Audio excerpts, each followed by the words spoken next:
प्रांत और तहसीलदार जो जिम्मेदार है, वो दोनों ने पूरी गैर जिम्मेदार से ये महामारी में काम किया, ऐसा हमारा कहना है। मजदूरों का विषय था, फिर राशन पे भ्रष्टाचार था, उस पे प्रांत अधिकारी और तहसीलदार पूरे फेल हो गए। केंद्र शासन और राज्य सरकार की तरफ से जो भी योजनाएं आई थी, वो योजना में सफल करने में प्रांत और तहसीलदार असफल हो गए हैं।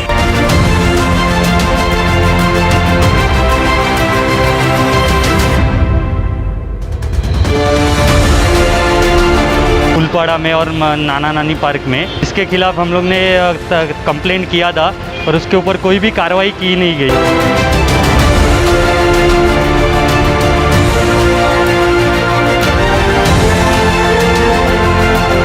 बिल्कुल, लॉकडाउन खत्म होने के बाद इससे बड़ा आंदोलन करेंगे और उसके बाद जन जागृति तो इस विषय की चलती ही रहेगी। उनको भी उसमें भी धांधली और घोटालेबाजी ऐसे समय में, जबकि कोरोना की ऐसी महामारी फैली हुई, ऐसे समय में भी कर रहे हैं। तो हमने आज एक प्रयास किया है कि इस माध्यम से जन जागृति हो और इनके कानों के पर्दे तो हिले कम से कम। नमस्कार, मैं सचिन दीक्षित एक बार फिर से आप सभी के सामने हाजिर हूँ। आशा है आप सभी अपने घरों में और जो बाहर निकल रहे होंगे तो पूरी सुरक्षा के साथ निकल रहे होंगे, ताकि कोरोना या संक्रमण आपको परेशान न कर सके। अब आते हैं खबर पर। चूँकि पूरी तरह वसई विरार में इस दौरान, इस पूरे कोरोना काल में बहुत सारी ऐसी चीज़ें हुई जिसको लेकर हम सब कह सकते हैं कि ये गलत हुआ। उसी को लेकर आज वसई के तहसील कार्यालय के बाहर आंदोलन किया गया। इस आंदोलन में वे सभी लोग उपस्थित थे जिनको लगा कि सत्ता पक्ष के साथ में अधिकारी कहीं ना कहीं मिले हुए हैं और कहीं ना कहीं घमासान हुआ है वो जो नहीं होना चाहिए था। प्रवासी मजदूरों को अपने गांव जाने के लिए जो ट्रेनों का इंतजाम किया गया, उनके साथ जो लूट की गई, उसको तमाम तरह के मुद्दे उठाए गए थे। उस तरफ में कई लोगों पर आरोप भी लगा था। उसके अलावा धान्य बांटप, यानी जो राशन की दुकानों पर वे लोग उपस्थित हो रहे थे अपने दाल और कांदा लेकर, सत्ताधारी पार्टी से ताल्लुक रखते हैं, उसको लेकर तमाम तरह की ऐसे पास जो अनऑथराइज तरीके से बनाए जा रहे थे, उसको लेकर मैं आपको तमाम तरह की स्क्रीनें दिखा रहा हूं। जो मुद्दे सामने इन्हीं तीन दलों ने, यानी तीन संगठन ने, शिवसेना, प्रहार जनशक्ति और मिलिंद खानोलकर जिसके संस्थापक है मी वसईकर, इन तीनों संगठनों ने मिलकर यह आंदोलन किया था। इस आंदोलन में खास बात यह रही कि सोशल डिस्टेंसिंग का ठीक से पालन किया गया और बताया गया कि हम आंदोलन कर सकते हैं सोशल डिस्टेंसिंग का पालन करके भी। सड़कों पर उतरे, बैनर हाथ में, काला बैकग्राउंड और सफेद लिखा हुआ वो तरीका, ये बता गया कि आंदोलन करने के लिए समय कोई भी निर्धारित नहीं है। आंदोलन करने के लिए अगर आपने मुद्दा छोड़ा तो हम पीछे नहीं हटेंगे। बुजुर्ग मिलिंद खानोलकर सड़क पे उतरे, प्रहार जनशक्ति के पालघर जनपद के अध्यक्ष प्रमुख हितेश यादव उतरे, शिवसेना के विधानसभा संगठक प्रमोद दड़वी भी उतरे। इसी के साथ उनके तमाम साथ कार्यकर्ता, यानी तीनों संगठन के तमाम कार्यकर्ता भी मैदान पर उतरे और सैकड़ों की तादाद पर, मैं समझ सकता हूं संख्या आपको दिख रही होगी, सड़कों पे किस तरह से लोग खड़े हैं, अपने मुद्दे किस प्रकार से लेकर खड़े हैं। तमाम जगह पे सड़कों पर सोशल डिस्टेंसिंग का पालन करते हुए लोगों ने अपनी प्रतिक्रिया बैनर के माध्यम से व्यक्त की और यह आक्रोश व्यक्त किया कि जब तक इन सारे मुद्दों पर कड़ी से कड़ी कार्रवाई नहीं होगी, एक जांच नहीं बैठेगी, तब तक यह आंदोलन और भी तरीके से प्रचंड भविष्य में हो सकता है। इसके अलावा हमने उन लोगों से बातचीत भी की, तमाम वो कार्यकर्ता, श्रेयस मात्रे, शिव कुमार पांडे से लेकर तमाम कार्यकर्ता जो उपस्थित थे, उन सभी लोगों से हमने बातचीत की। हमारे वो तेज तर्रार पत्रकार वहां पर उपस्थित थे। सारे पत्रकारों ने आज भीषण इस पूरी माहौल में, जो तपता माहौल है, राजनीतिक माहौल है, जिस प्रकार से आंदोलन करना पड़ा इस कोरोना काल में, उस पूरे माहौल में उन्होंने कवरेज किया। अनीता पांडे ने बहुत अच्छा काम किया। वहां हमारी संवाददाता ने लोगों से बातचीत की, उन लोगों से बातचीत की जो आंदोलन में प्रमुख थे। हमारे सहयोगी पत्रकार, जो वरिष्ठ पत्रकार हैं, उन सभी ने वहां पर उपस्थित होकर तमाम तरह के कवरेज किया और उस पूरे फुटेज को केंद्रित किया कैमरे पर, जो हम आपको दिखा रहे हैं। श्रेयस मात्रे से लेकर तमाम छोटे से बड़े से कार्यकर्ता, यानी प्रमोद दलवी से लेकर मिलिंद खानोलकर, हितेश यादव, इन सब लोगों ने अलग अलग प्रतिक्रियाएं दी। सुनिए इस पूरे आंदोलन के विषय में उन्होंने क्या कहा। पूरी व्यवस्था में ही प्रांत और तहसीलदार जो जिम्मेदार है, वो दोनों ने पूरी गैर जिम्मेदार से ये महामारी में काम किया, ऐसा हमारा कहना है। क्योंकि जो धान्य वाटप की दुकान, जो रेशन दुकान है, वो रेशन दुकान जो है वो गवर्नमेंट की है। उसमें खासगी आदमी को या वैयक्तिक आदमी को अपना सामान बेचने के लिए या सामान फ्री में देने के लिए इन्होंने कौन से कानून के तहत इनको परवानगी दी? तकरार करने के बाद भी उन्होंने एक्शन नहीं ली है। वहाँ पे वो सामान आने तक, वो कोई नगर सेवक आने तक लोगों को आधा आधा एक एक घंटा रुकना पड़ा।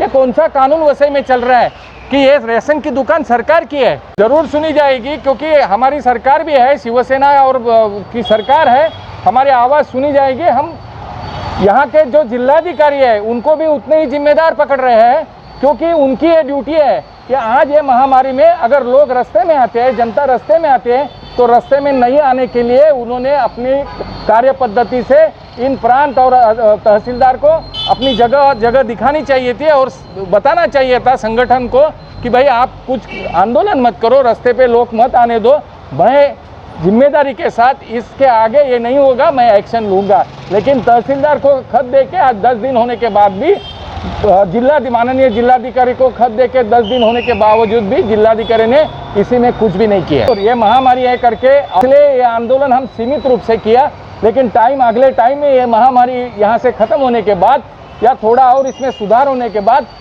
इस आंदोलन का हम बढ़ाएंगे। किसी भी हालत में ये तहसीलदार और प्रांत के ऊपर, जो कि एक औरत की मौत हुई है, उस औरत की मौत का जिम्मेदार कलेक्टर ने किसी को तय करनी चाहिए थी, लेकिन वो तय नहीं की है। इसलिए कोई तय होने तक ये होना चाहिए, कार्रवाई होनी चाहिए। कमी बोले तो आपने देखा रहेगा कि जो मजदूरों का विषय था, फिर राशन पे भ्रष्टाचार था, उस पे प्रांत अधिकारी और तहसीलदार पूरे फेल हो गए। हम बारंबार उनको तकरार कर रहे थे, क्योंकि आपको बताना चाहता हूँ कि बहुत सारे लोगों को राशन पे जितना उनको राशन मिलना चाहिए उसमें कमतरता होती थी। फिर बाद में आपने देखा रहेगा तो मजदूरों में कई सारे नगर सेवक या कई सारे लोगों से पैसा लेते थे, जबकि श्रमिक ट्रेन ये सरकार ने उनको मुफ्त उपलब्ध करके दी थी, लेकिन उस पर नगर सेविका के नाम आ रहे हैं, कोई लोग आ रहे हैं और उन पे ये गुना दाखिल कर नहीं रहे थे। फिर 3 मुखी उन्होंने स्टैम्प मारा था एक नगर सेविका ने, और उस पे भी हम जिला अधिकारी को, प्रांत अधिकारी को, तहसीलदार साहब को हम बारंबार कंप्लेंट कर रहे थे, लेकिन उस पर कुछ भी कार्रवाई हो नहीं रही थी। इसलिए हमको लोगों के लिए रास्ते पे उतरना पड़ा और ये जो आंदोलन है इसकी हम ज़रूर अभी इसके बाद में अगर ये प्रांत अधिकारी और तहसीलदार पे कार्रवाई और इनको अगर यहाँ से नहीं हटाया गया तो हम महसूल मंत्री से भी बात करेंगे ये चीज़ पे। जिलाधिकारी को प्रांत के खिलाफ और तहसीलदार के खिलाफ हम बहुत सारे पत्र व्यवहार के, हम जाने दो ऐसे अलग अलग संगठन, अलग अलग पक्ष और ये लोग बहुत सारे लोगों ने कंप्लेंट किया इनके खिलाफ कि ये जो प्रशासन है, प्रांत अधिकारी और तहसीलदार, ये बहुत गलत तरीके से ये कर रहे, बर्ताव कर रहे लोगों के साथ, लेकिन इन पे कुछ भी कार्रवाई नहीं की गई। इसलिए हमें रास्ते पे उतरना पड़ा। आप लोग आज तहसीलदार ऑफिस में आप लोग आज आंदोलन किया गया, तो आप लोगों का मुद्दा क्या है? केंद्र शासन और राज्य सरकार की तरफ से जो भी योजनाएं आई थी वो योजना में सफल करने में प्रांत और तहसीलदार असफल हो गए हैं। उनके वो योजना उन्होंने लोगों तक पहुंचा ही नहीं है, इसके खिलाफ हम लोग का आंदोलन था। कुछ दिन पहले आपने देखा था, आपने खुद उसका ये किया था फूलपाड़ा में और नाना नानी पार्क में, जिसके खिलाफ हम लोग ने कंप्लेंट किया था और उसके ऊपर कोई भी कार्रवाई की नहीं गई। तहसीलदार से खुद हमने पत्र व्यवहार किया था, प्रांत साहब से पत्र व्यवहार किया था, पर इसके ऊपर कोई भी कार्रवाई की नहीं उन्होंने। ऐसा ही इनका मनमानी कारोबार जो चल रहा है उसके लिए आज हमने ये आंदोलन रखा था। बिल्कुल, लॉकडाउन ख़त्म होने के बाद इससे बड़ा आंदोलन करेंगे और उसके बाद जन जागृति तो इस विषय की चलती ही रहेगी। और जैसा कि आज भी आपने देखा कि हम लोगों ने तो बस प्रयास किया था कि इनके कानों में जो मतलब एक मैसेज जाए, एक संदेश जाए, जो सुनवाई बिल्कुल नहीं कर रहे हैं। केंद्र सरकार और राज्य सरकार के माध्यम से जो भी चीज़ें जनता के लिए आई हैं उनको भी, उसमें भी धांधली और घोटालेबाजी ऐसे समय में, जबकि कोरोना की ऐसी महामारी फैली हुई ऐसे समय में भी कर रहे हैं। तो हमने आज एक प्रयास किया है कि इस माध्यम से जन जागृति हो और इनके कानों के पर्दे तो हिले कम से कम, इन्हें समझ में तो आए कि जनता सो नहीं रही है, जाग रही है। इन सब बातों को सुनने के बाद एक बात तो स्पष्ट है कि अधिकारी कहीं ना कहीं अपनी बात पर टिके नहीं है। वे जिस प्रकार से लगातार उन पर शिकायतें की जा रही थी, उनसे शिकायतें की जा रही थी पत्रों के द्वारा, बातों के द्वारा, तमाम तरह की सूचना यंत्रों के द्वारा, तो क्यों नहीं अब तक कार्रवाई हुई, ये प्रमुख मुद्दा है। आखिर किस भय और किस डर और किस नियम को ताक पर रखकर ये अधिकारी कार्रवाई क्यों नहीं करते? आखिर क्यों इस कोरोना काल में भी राजनीति करने वाले लोगों पर कार्रवाई क्यों नहीं हुई?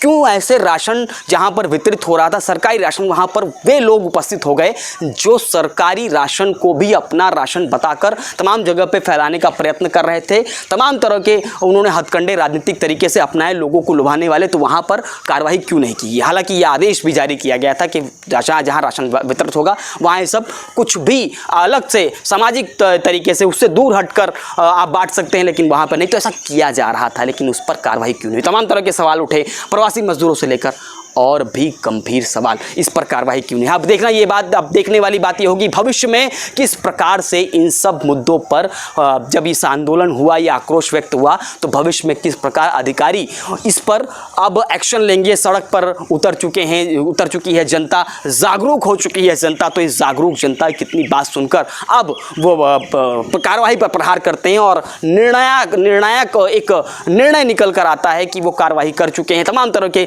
जो कार्रवाई होनी चाहिए तो उस तरह की कार्रवाई नजर आएगी कि नहीं, ये देखने वाली बात होगी। अब होगी तो अच्छी बात है कि आंदोलन का एक फल मिला, लेकिन अगर नहीं तो जनता की आवाज़ को भी दबाने का ये प्रयास नजर आएगा। आज के लिए इतना ही, धन्यवाद।